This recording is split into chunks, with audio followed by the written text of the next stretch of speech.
نحمدہ و نصلی علی رسول الکریم۔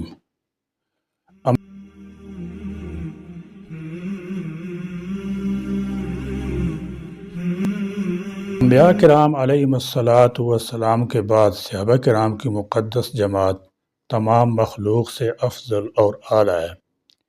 یہ عظمت اور فضیلت صرف صحابہ کرام رضی اللہ تعالی عنہم کو ہی حاصل ہے کہ اللہ تبارک و تعالی نے انہیں دنیا میں ہی مغفرت، جنت اور اپنی رضا کی ضمانت دی ہے۔ بہت سی قرآنی آیات اور احادیث اس پر شاہد ہیں۔ صحابہ کرام رضی اللہ تعالی عنہم سے محبت اور نبی کریم صلی اللہ تعالی علیہ وسلم نے احادیث مبارکہ میں جو ان کی افضلیت بیان کی ہے، ان کو تسلیم کرنا ایمان کا حصہ ہے، بصورت دیگر ایمان ناقص ہے۔ جماعت صحابہ میں سے خاص طور پر وہ ہستیاں جنہوں نے آپ صلی اللہ تعالی علیہ وسلم کے بعد اس امت کی زمام اقتدار، امارت، قیادت اور سیادت کی ذمہ داری سنبھالی۔ اموری دنیا اور نظام حکومت چلانے کے لیے ان کے اجتہادات اور فیصلوں کو شریعت اسلامی میں ایک قانونی دستاویز کی حیثیت حاصل ہے۔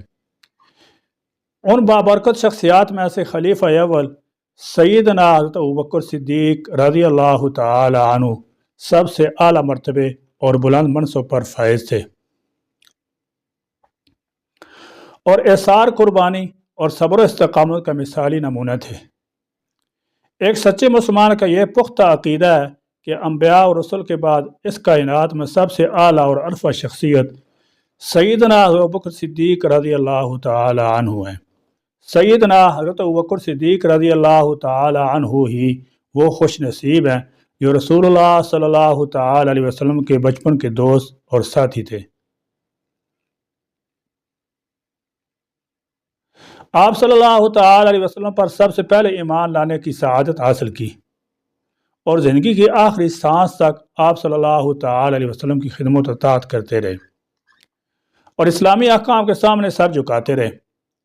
رسول اللہ صلی اللہ تعالی علیہ وسلم سے عقیدت و محبت کا یہ عالم تھا کہ انہوں نے اللہ کے رسول صلی اللہ تعالی علیہ وسلم کی خدمت کے لیے تن، من، دھن سب کچھ پیش کر دیا تھا۔ نبی کریم صلی اللہ تعالی علیہ وسلم بھی ان سے بیعت محبت فرماتے تھے۔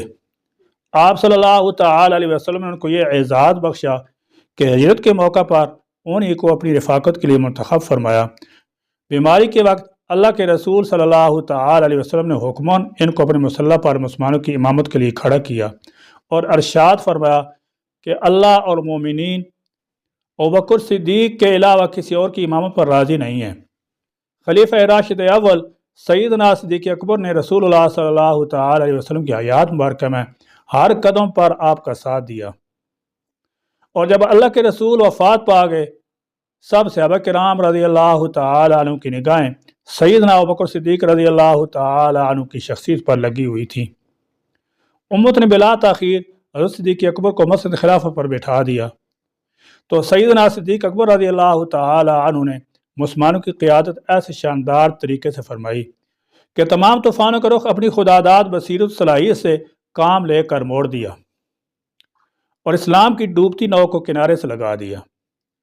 آپ نے اپنے مختصر عہد خلافت میں ایک مضبوط اور مستحکم اسلامی حکومت کی بنیادیں استوار کرنے میں بہت اہم کردار ادا کیا۔ نتیجہ یہ ہوا کہ آپ کے بعد اس کی سرحدیں ایشیا میں ہندوستان اور چین تک جا پہنچیں، افریقہ میں مصر، تیونس اور مراکش سے جا ملی، اور یورپ میں اندلس اور فرانس تک پہنچ گئی۔